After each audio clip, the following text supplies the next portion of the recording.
14వ వచనానికి వెళ్దాం. పరలోకం మందును భూమి మీదను ఉన్న చాలమ్మా.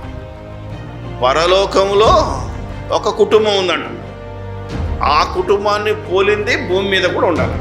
ఇంతకీ పరలోకంలో ఉన్న కుటుంబం ఏది? ఎంతమంది ఉన్నారు పరలోకంలో?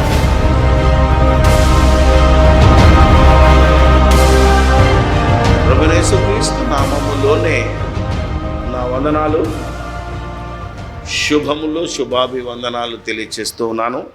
క్రీస్తునందు ప్రియమైన దేవుని వారలారా, ఈరోజు కూడా ఒక అద్భుతమైన సంగతిని మనం నేర్చుకొని మన బ్రతుకులు మార్చుకొని నిత్య జీవానికి వారసులై అనేక మందిని ఆ నిత్య జీవం యొద్దకు నడిపించడానికి ప్రయత్నం చేద్దాం.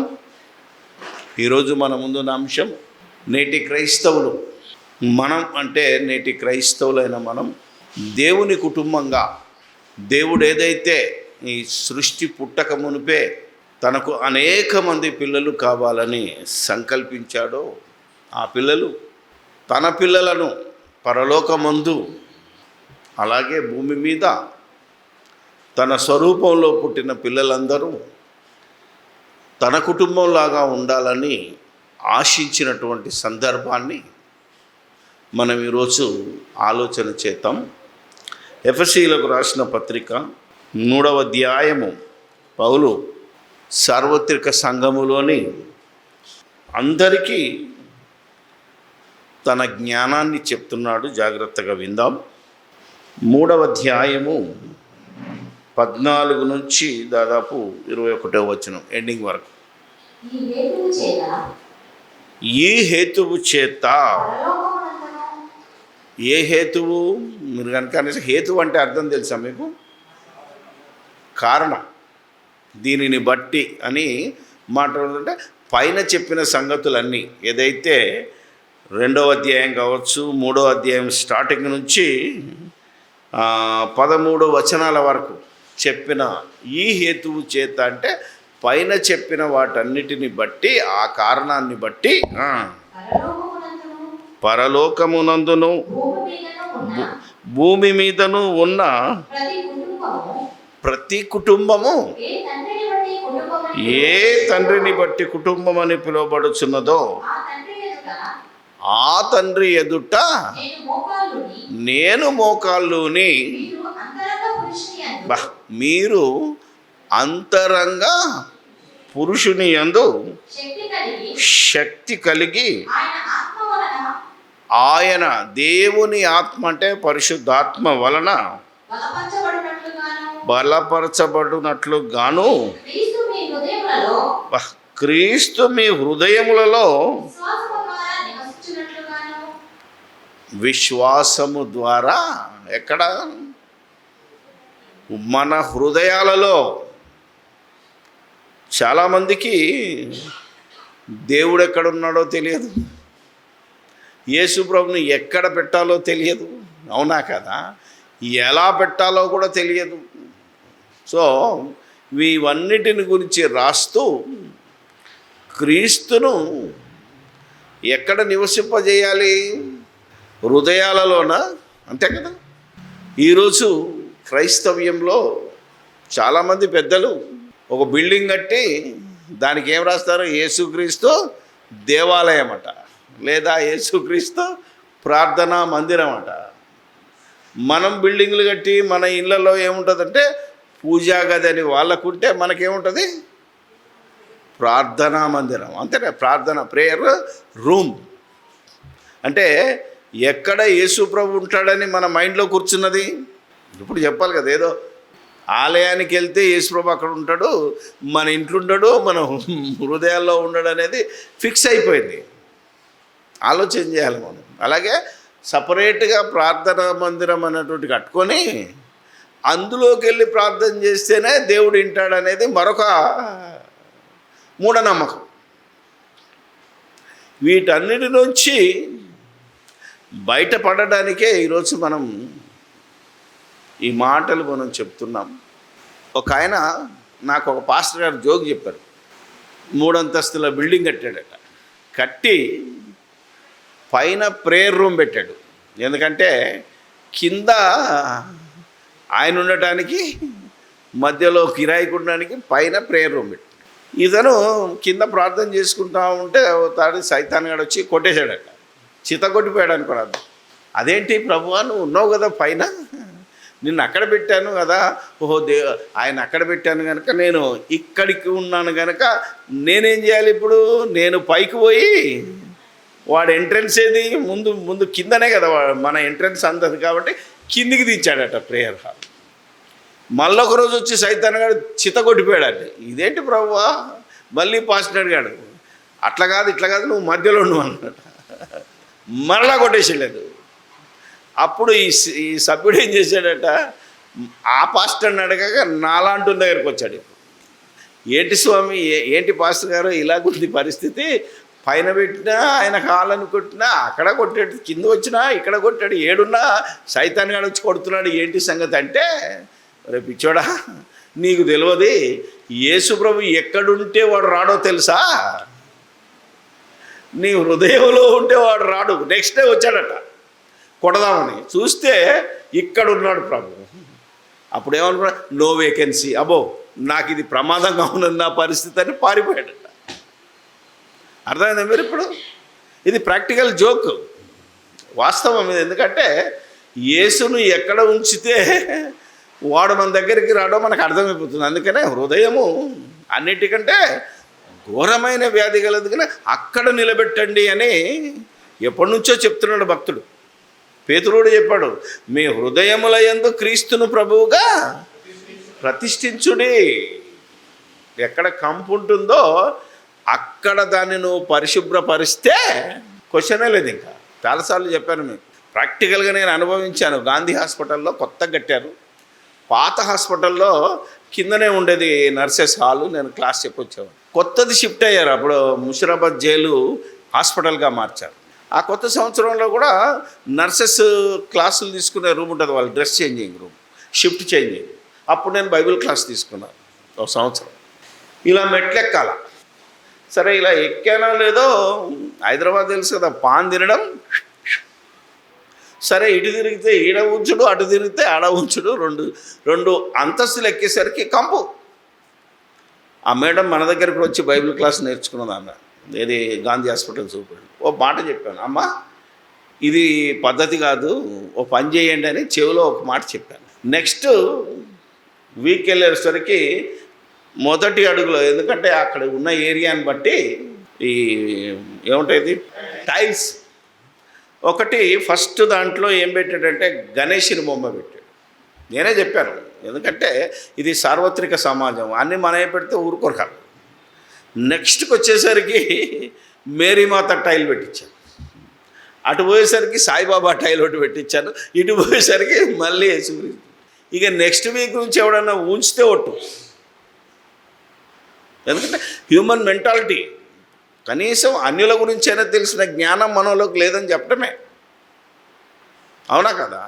అర్థమైందా మీకు? అంటే కామన్ సెన్స్ అనేది ఇది పరిశుద్ధమైన స్థలం అని తెలిస్తే తప్ప మనిషి దాన్ని ఖరాబ్ చేయకుండా ఉంటాడు. ఇప్పుడు ఏది పరిశుద్ధమైన స్థలం ఈ ప్రపంచంలో చెప్పడం చూద్దాం. మన దేహమే దేవుని ఆలయము, దీన్ని పరిశుద్ధంగా ఉంచాల, అందులో అతి పవిత్రంగా హృదయాన్ని ఉంచాలి. ఎందుకంటే హృదయమే అన్నిటికీ మూలక. అందుకే భక్తుడు చెప్తున్నాడు, యేసుక్రీస్తు పరిశుద్ధుడు, పవిత్రుడు, పాపులలో చేరనివాడు, నాలో పాపమున్నదని మీలో ఎవడో ఛాలెంజ్ చేయగలడు అని అడిగిన మహానుభావుడు, మహాత్ముడు. ఎక్కడ ఉండాలి అంటే మీ హృదయములలో. చెప్పండి, ఇప్పుడు చదవండి ఎంత ఉందో. మళ్ళా మామూలు కాదు, ఎలాగా? విశ్వాసము. ఏంటది? యేసుక్రీస్తు దేవుని కుమారుడనే విశ్వాసం ముఖ్యం. ఈరోజు చాలామంది ప్రార్థన మొదలుపెట్టేదే యేసయ్య తండ్రి అని. యేసయ్య మనకు ఎప్పుడూ తండ్రి కాదు, యేసయ్య మనకు అన్న అవుతాడు, ఆయన మనకు సోదరుడు అవుతాడని బైబిలే చెప్పింది. సో విశ్వాసం ఏంటిది అంటే యేసు దేవుని కుమారుడైన క్రీస్తు అని మన హృదయములలో ఏం చేయాలంటే నివసింపజేయాలి ఆయన. తన మహిమ ఐశ్వర్యము చొప్పున తన మహిమ ఐశ్వర్యము చొప్పున మీకు దయచేయవలెననియు నీకు దయచేయవలనని మీరు దేవుని సంపూర్ణత యందు మీరు దేవుని సంపూర్ణత యందు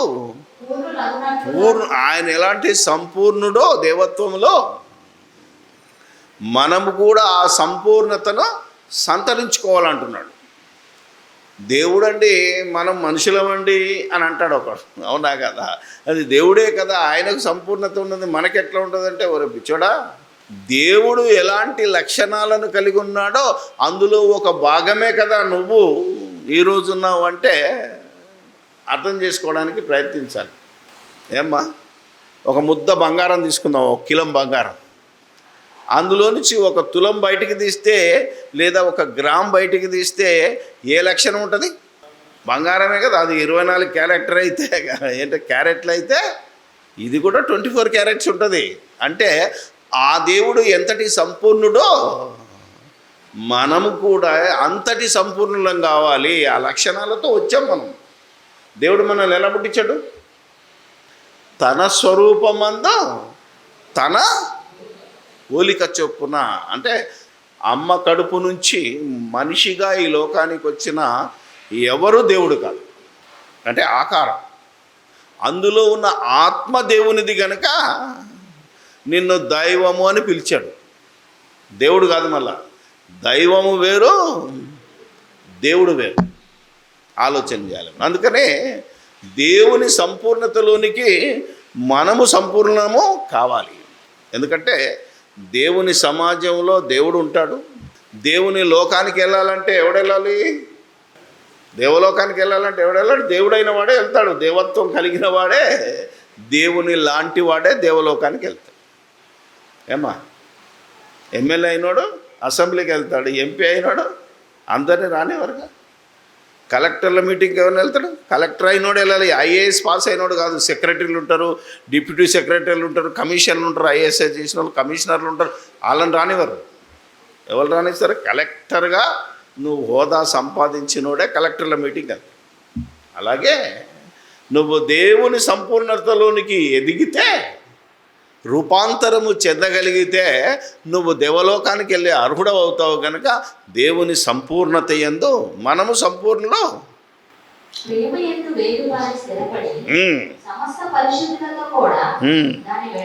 దాని వెడల్పును పొడుగు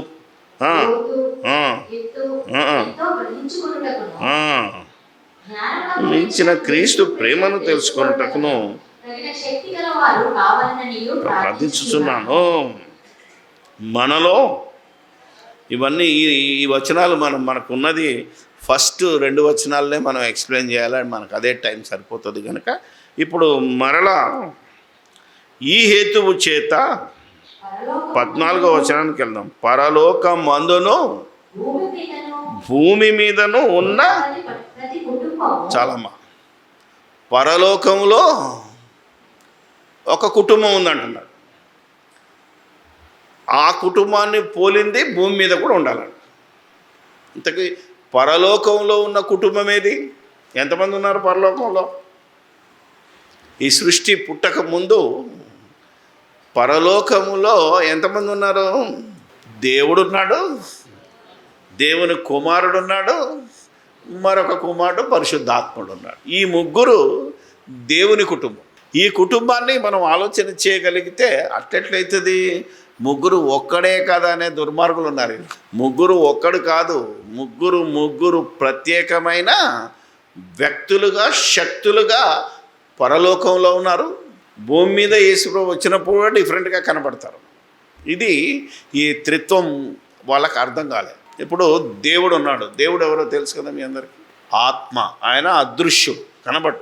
కానీ ఆయనను తండ్రిగా తను తాను పరిచయం చేసుకున్నాడు కనుక ఆయన అనే పదం ఉన్నది కనుక దేవుడు ఏమయ్యాడు అంటే మన దృష్టిలో వ్యక్తి.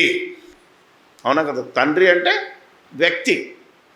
ఈ దేవుడు ఆయన ఎవరయ్యా అని చెప్పాడంటే ఆది కాండంలో నేను సర్వ శక్తి గల దేవుడను అన్నాడు. అంటే దేవుడనే ఈ యొక్క మన తండ్రి శక్తి కలిగిన వ్యక్తి.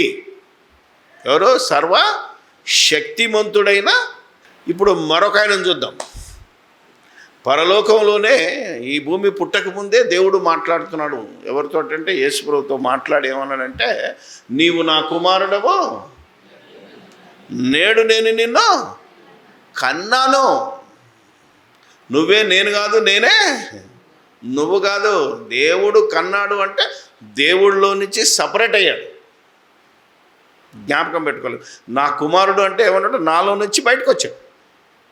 ఆడు నా కుమారుడు అవుతాడు. అలాగే దేవునిలో నుంచి బయటకు వచ్చాడు యేసుప్రభు. దేవుని ఈయనెవరు? వ్యక్తే. ఈయనకేమున్నది? ఈయనకు దేవుని శక్తి ఉన్నది, దేవుని జ్ఞానం కూడా ఉంది. అందుకే యేసుక్రీస్తు దేవుని శక్తి, దేవుని జ్ఞానం. ఇలా నమ్మి యేసుని దేవుని కుమారుడని నమ్మమని. అందుకే దేవుని కుటుంబంలో యేసుక్రీస్తు మరొక వ్యక్తి. మరి ఇంకొక ఆయన పరిశుద్ధాత్ముడు. ఈరోజు చాలామంది పరిశుద్ధాత్మ అంటున్నారు. ఆయన వ్యక్తి కాదనే విషయం చాలామంది బోధిస్తున్నారు. కానీ ఇంగ్లీష్ వాడు చూస్తే ఫోర్స్, ఒక వ్యక్తి బోధ వింటే ఒక గాలి కదా. ఇప్పుడు అపోస్తల కార్యాలలో ఏమొచ్చింది? బలమైన గాలి, శక్తి వంటి గాలి వచ్చింది వాళ్ళ మీద వాలింది అన్నాడు. కాబట్టి ఒకడు పరిశుద్ధాత్మను ఫోర్స్తో ఉపయోగించాడు. బలము కలిగిన గాలి అంటారు. ఒకరేమో ఆయన దేవుని ఆత్మ. ఎందుకంటే బైబిల్లో ఏం రాసిందంటే ప్రారంభంలోనే ఉంటుంది, దేవుని ఆత్మ జలముల పైన. దేవుడు సృష్టి చేస్తే, ఆ సృష్టి తన మాట ద్వారా చేస్తే, ఆ సృష్టిని కాపాడడానికి పరిశుద్ధాత్ముడు హోవరింగ్ అంటే ఫుల్ కవర్ చేస్తున్నాడు. ఇప్పటికీ దేవుని సృష్టిలో మనిషి, ఈ మనిషి చెడిపోకుండా ఉండడానికి ఎవరు నీకు తోడున్నాడు? దేవుడు నిన్ను కన్నాడు. యేసుక్రీస్తు తనకు రక్తం ఇచ్చి మనల్ని కొన్నాడు. కొన్న నువ్వు పాడు కాకుండా నీకెవరినిచ్చాడు? పరిశుద్ధాత్మనిచ్చాడు దేవుడు. ఇది దేవుని ప్రణాళిక. ఈ ప్రణాళికలో మరొక సంగతి మర్చిపోతాను. పరిశుద్ధాత్ముడు వ్యక్త్యా శక్త్యా? వ్యక్తి. ఎవరైనా శక్తి కలిగిన వ్యక్తి. ఈయన కూడా శక్తి కలిగిన వ్యక్తి. ఎందుకంటే మీకు 16వ అధ్యాయంలో చూపించాను. ఆయన అన్నాడు, సత్యస్వరూపి అయిన ఆత్మ అన్నాడు. అంటే ఆయన అంటే ఎవరు? వ్యక్తే కాదా? ఈయన దేవునికి ఏమవుతాడు?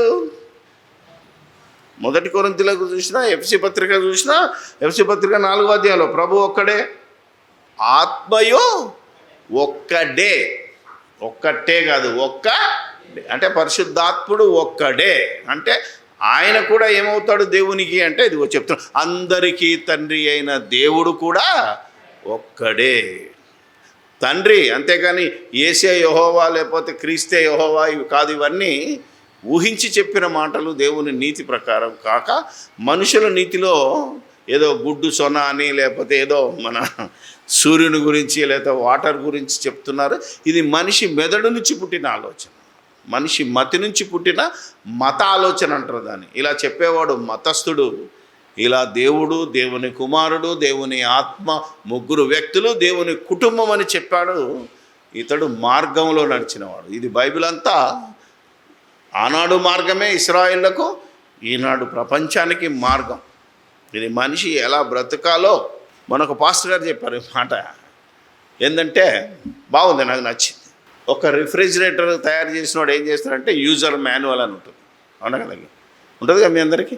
కారు ఇచ్చినోడు యూజర్ మాన్యువల్ ఇస్తాడు. మరి మనిషిని ఇచ్చినాడు దీనికి కూడా యూజర్ మాన్యువల్ ఉంది. ఇదే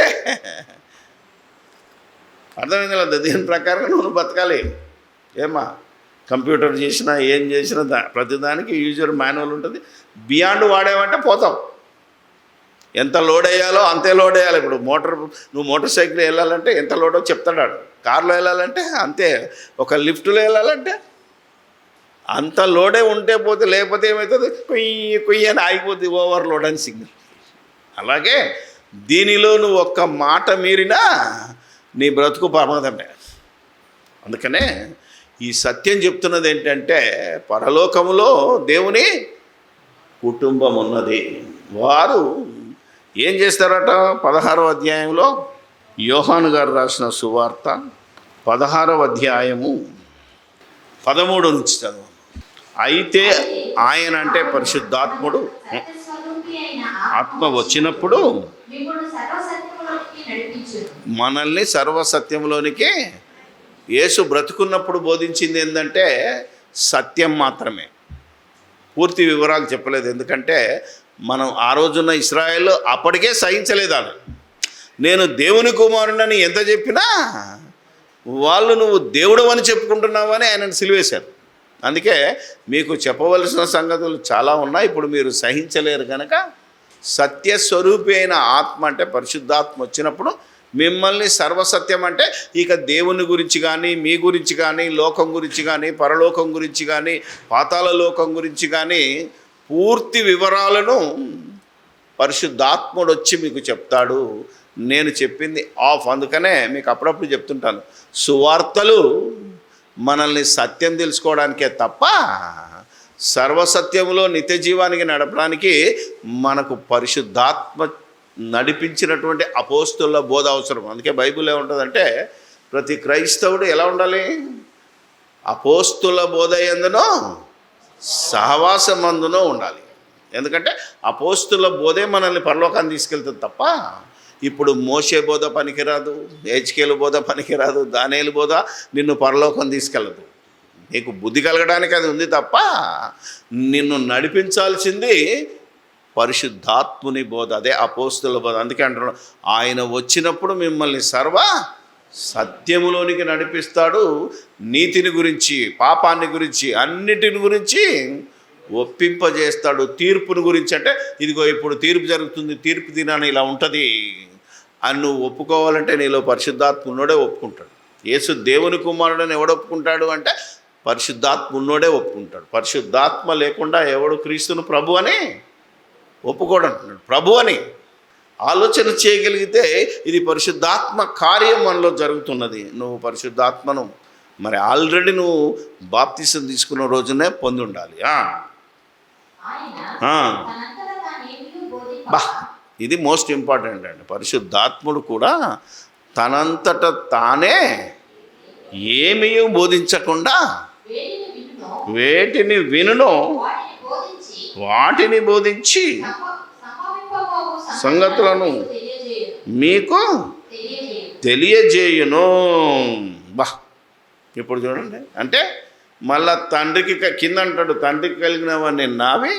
అవునా కదా? దేవుడు ఏదైతే నా దగ్గర పెట్టాడో నా దగ్గరలోంచి పరిశుద్ధాత్ముడు తీసుకున్నాడంటే ఈ ముగ్గురు ఏ దేవుని కుటుంబం అయితే ఉందో ఈ ముగ్గురు ఒకరినొకరు ఎప్పుడు విభేదించలేదు. తండ్రి మాట ఏముంటుందో ఈ ఇద్దరు కుమారులు యాజ్ ఇట్ ఈజ్ కంటే యేసు చెప్పిన దాంట్లో నుంచి పరిశుద్ధాత్ముడు తీసుకొచ్చి సర్వసత్యంలో చెప్పంటే ఒకరిని ఒకరు ఎప్పుడూ విభేదించలేదు. ఆదికాండం నుంచి ప్రకటన గ్రంథం వరకు ఒక వాక్యానికి వ్యతిరేకంగా మరో వాక్యం ఉండదు, ఒకరి బోధకు వ్యతిరేకంగా మరొకరి బోధ ఉండదు. ఎందుకంటే వాక్యం ఒకటే, ఈ మనుషులను నడిపించినటువంటి పరిశుద్ధాత్మ కూడా ఒక్కడే, వీరిద్దరికి మూలమైన తండ్రి కూడా ఒక్కడే. ఇది దేవుని కుటుంబం. ఇప్పుడు పరలోకమందున్న కుటుంబం అంత బాగుంది, ఇప్పుడు భూలోకమందున్న కుటుంబం. ఎందుకంటే ఏ తండ్రిని బట్టి, అవునా, పరలోకంలో కుటుంబం ఉందో ఇప్పుడు భూలోక కుటుంబం దగ్గరికి వచ్చాం. మనవరం దేవుని కుటుంబమా కాదా అనుకుంటున్నామా? నిజంగా దేవుని కుటుంబం. ఒరిజినల్గా వాక్యానుసారంగా మనం కూడా దేవుని కుటుంబమే. ఎలా? అపోస్తుల కార్యాలు 17వ అధ్యాయము 26వ వచనం. ఏ దేవుని శక్తి అయితే యేసుక్రీస్తులో ఉందో ఆ దేవుని శక్తి ఆత్మలో ఉంది, వారంతా ఒకే రీతిగా ఉన్నాడు. ఆ దేవుని యొక్క ఆత్మ ఇప్పుడు మనలో ఎలా ఉన్నదో మీకు చూపిస్తున్నాను. మరియు యావత్తు భూమి మీద కాపురముండుటకు ఆ దేవుడు ఒకే ఒకని నుండి, బా, ఒకని నుండి అంటే మనం చెప్పొచ్చు ఒకే ఒకరి నుండి అంటే ఆ ఒకడెవరు? ఆదాము. ముందు ఆదామును దేవుడు కని ఆదాములో నుంచి అవ్వను తీసి వాళ్ళిద్దరినీ కలిపి మనల్ని కంటున్నాడు. అంటే ఇప్పుడు భూమి మీద ఈ లోకంలో లేటెస్ట్ జనాభా ఎంత? 800 కోట్ల పైన ఉంది, అవునా? ప్రస్తుతం ఉన్న జనాభా మరి ఇంతకుముందు వచ్చిపోయిన వాళ్ళు, అవునా కదా? ఆలోచన ఇంకా రాబోయేటోళ్ళని తీసుకుంటే కొన్ని కోట్ల మంది. అందుకనే వేల కోట్ల జనాభా. వీళ్ళందరిలో అందరిగా ఉన్నది ఎవరు? దేవుని ఆత్మ. అంటే మా నాన్నలో ఉన్నది ఆత్మ, నాలో ఉన్నది అదే ఆత్మ, నా కొడుకులో ఉన్నది అదే ఆత్మ, అలాగే నా భార్యలో ఉన్నది అదే ఆత్మ, నా కూతుర్లో ఉన్నది అదే ఆత్మ, మా అన్నలో, తమ్ముళ్ళు, అత్తలో, మామలో, అసలు మొత్తం భూమి మీద ఈరోజు ఇది నా ఊరేనా, నా కులమేనా, నా ఓడేనా అని అనుకుంటున్న ప్రతి ఒక్కరిలో ఉన్నదేంటిది? దేవుని ఆత్మ. అందుకే ఒకసారి మీరు ఆలోచించగలిగితే యోబు గ్రంథంలో ఆయన యోబు ఫ్రెండ్స్ బుర్ర తింటున్నారు. అప్పుడు దేవుడు సుడిగాలిలో ప్రత్యక్షమే అంటున్నాడు, నేను నీకు ప్రశ్న వేస్తాను, నువ్వు నాకు. మనిషి ప్రశ్నలకు దేవుడు సమాధానం చెప్పాలి. కానీ ఇక్కడ దేవుడు ఏం చెప్తున్నాడు? మనిషిని ప్రశ్నిస్తూ నువ్వు నాకు చెప్పరా అంటున్నాడు. అంటే దేవుడు ప్రశ్న అడుగుతున్నాడు అంటే మనకు తెలుసనా తెలియదనా? దేవుడు మైండ్ తెలిసే కదా మనల్ని అడిగేది. ఇప్పుడు మనం ఒక ఇంటర్వ్యూకి వెళ్ళామనుకో, మనకు ఒక సిలబస్ ఉంటుంది, ఆ సిలబస్ ప్రకారంగా వాడు ఇంటర్వ్యూ చేస్తాడు. మనం చదవని క్వశ్చన్ అయితే, అసలు పాఠ్య పుస్తకంలో లేని క్వశ్చన్ అయితే ఏమంటాడు? ఈ బుర్ర పాడైపోయింది, ఎదవా, అవుట్ ఆఫ్ కాంటెస్ట్ క్వశ్చన్ ఇచ్చాడని తిట్టుకో, అవునా కదా? అందుకని దేవుడు యోబును ప్రశ్నిస్తున్నాడు ఇక్కడ. అప్పుడు యోబు బిత్తరపోయాడు. ఈ సృష్టికి పునాదులు వేసినప్పుడు దేవదూతలందరూ జయ జయ గానాలు చేసినప్పుడు నువ్వు ఎక్కడున్నావు అని అడిగితే మనం బిత్తరపోవాల్సిందే. నాకేం తెలుసు, నేను 66 ఏళ్ళు ఉన్నానని చెప్పుకుంటున్నా, అంతే కదా? డేట్ ఆఫ్ బర్త్ని బట్టి. ఏమ్మా అంతకుముందు నువ్వు ఉన్నావా అంటే ఏమో, చాలామంది మనమేడ ఉన్నాం అనుకుంటారు, కానీ మనం ఉన్నాం తెలుసా? నాకు 66 ఏళ్ళు అయితే 70 ఏళ్ళ క్రితం నేను ఎక్కడున్నానో తెలుసా? మా నాన్న కడుపులో ఉన్నాను. మా నాన్న ఎక్కడుంటాడు? వాళ్ళ నాన్న కడుపులో ఉంటాడు. ఇలా కనుక మనం ఆలోచన చేస్తే మనం అందరము అవ్వ కడుపులో నుంచి వస్తే అవ్వ అయ్య కడుపులో నుంచి వచ్చింది. అంటే అయ్య ఎక్కడి నుంచి వచ్చాడు? ఆదాము దేవునికి కుమారుడు. అంటే దేవునిలో నుంచి ఆదాములోనికి వచ్చాము, ఆదాములో నుంచి అందరం వచ్చాము. ఇది దేవుని కుటుంబం అవడానికి సాక్ష్యం. పోనీ ఇంకా ముందుకెళ్తే ఇవన్నీ అడిగిన దేవుడు ఇక నీకు తెలియదురా బాబు అని ఆయనే చెప్తున్నాడు సమాధానం. చూడండి 21వ వచనంలో యోబులో, ఇదంతయు నీకు తెలిసి ఉన్నది కదా, నీవు బహు వృద్ధుడవు, నీవు అప్పటికే బా. అంటే ఓ యోబు, నువ్వేం చిన్నోడు కాదురా నాయన, ఈ సృష్టి పుట్టక మునిపే నువ్వు నాలో పుట్టి ఉన్నావు అన్నాడు. నా సంకల్పంలో పుట్టి నాలో ఉన్నావు అన్నాడు దేవుడు.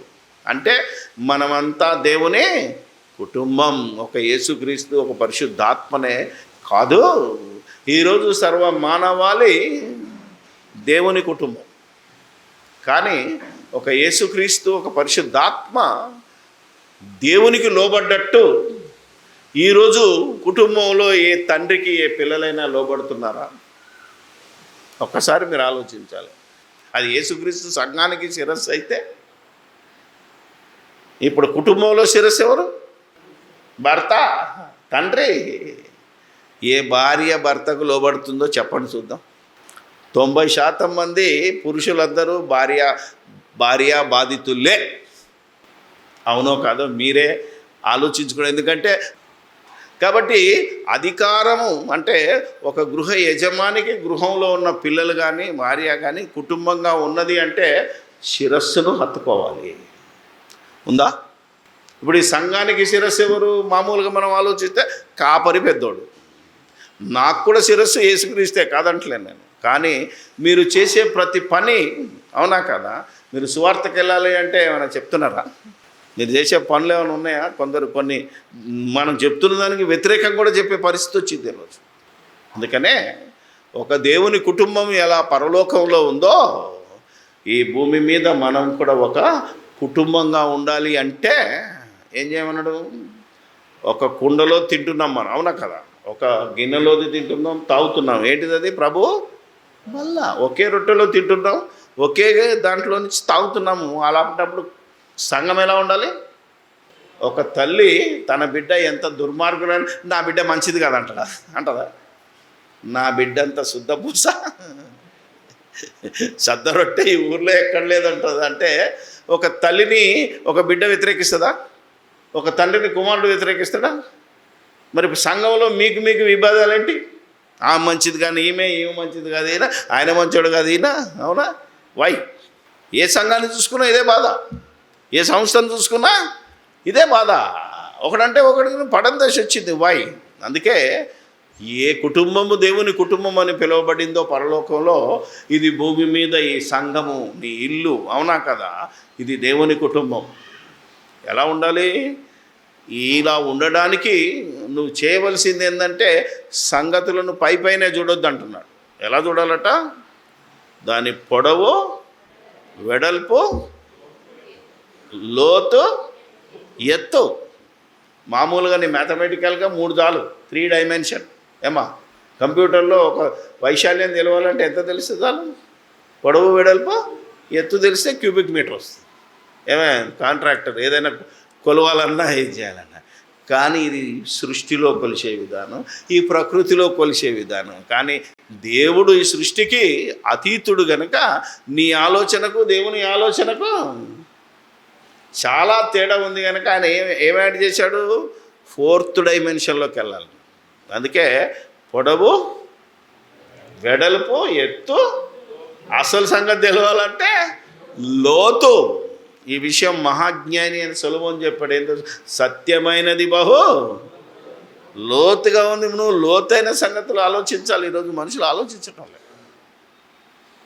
అందుకే ఈ జ్ఞానము నేర్చుకోవాలి అంటే క్రీస్తును మన హృదయంలో ప్రతిష్ఠించుకోవాలి. దేహము దేవుని ఆలయమైతే దేహంలో ఉన్న ఆ హృదయం అనేది క్రీస్తుకు నిలయంగా ఉన్నట్టయితే మనం అన్ని సంగతులను తెలుసుకోగలము. పరలోకంలో ఉన్న దేవునికి ఒక్క మాట తప్పకుండా యేసుక్రీస్తు ఈ భూలోకానికి వచ్చి ఏ విధంగా నెరవేర్చాడో అలాగే పరిశుద్ధాత్ముడు కూడా క్రీస్తులోనివి తీసుకొని ఏ విధంగా ఈరోజు మనల్ని నడిపిస్తున్నాడో, ఏ తండ్రిని బట్టి వారు కుటుంబంగా ఉన్నారో ఈరోజు ఆ తండ్రిని బట్టే మనమంతా ఈ సంఘంలో ఒక కుటుంబంగా ఒకరికొకరు వ్యతిరేకంగా, ఒకరినొకరు అనుమానంతో చూడకుండా, ఒకరినొకరు తక్కువ చూడకుండా, ఒకరినొకరు ఎక్కువ అతిశయపడకుండా, ఇందులో అందరూ సమానమే. ఎందుకంటే మొట్టమొదటి సంఘాన్ని చూస్తే ఎలా ఉండే? అందరూ సమానముగా ఏక మనసు, ఏక భావము. మొదటి శతాబ్దంలో 3000 మందితో ఏర్పాటు సంఘం ఎలా ఉందో ఆ సంఘముగా మనము నిత్యము జీవిస్తే మనము నిత్య జీవానికి వారసులం అవుతాం. కనుక కనీసం మన పూర్వాపరాలు తెలిసినవి, మనం ఎవరిమో తెలిసింది, ఎక్కడి నుంచో వచ్చినాం తెలియదు. కాబట్టి దేవుడు సంపూర్ణతలో మనము సంపూర్ణం కావాలి అని దేవుడు ఈరోజు ఈ వాక్యాన్ని మనతో మాట్లాడి ఉన్నాడు. కనుక వినవాక్యం నిష్ప్రయోజనము కాకుండా అది ఫలము తీసుకొచ్చి అనేకులకు ప్రతి వాని మోకాలు యేసుక్రీస్తు నామములో నీ మోకాలు దేవుని ముందు వంగాలి అనేది దేవుని వాక్యం సెలవిస్తుంది. కనుక మనం మోకరించి దేవుని ప్రార్థించి యేసుక్రీస్తు నామములో ఈ ప్రార్థన మనం ఆయనకు అప్పచెప్పాలి. కానీ చాలామందికి ప్రార్థన ఎలా కూడా తెలియని పరిస్థితిలో ఉన్నారు. మనం వాళ్ళను కూడా సరిచేయాలి. ప్రార్థించుదాం.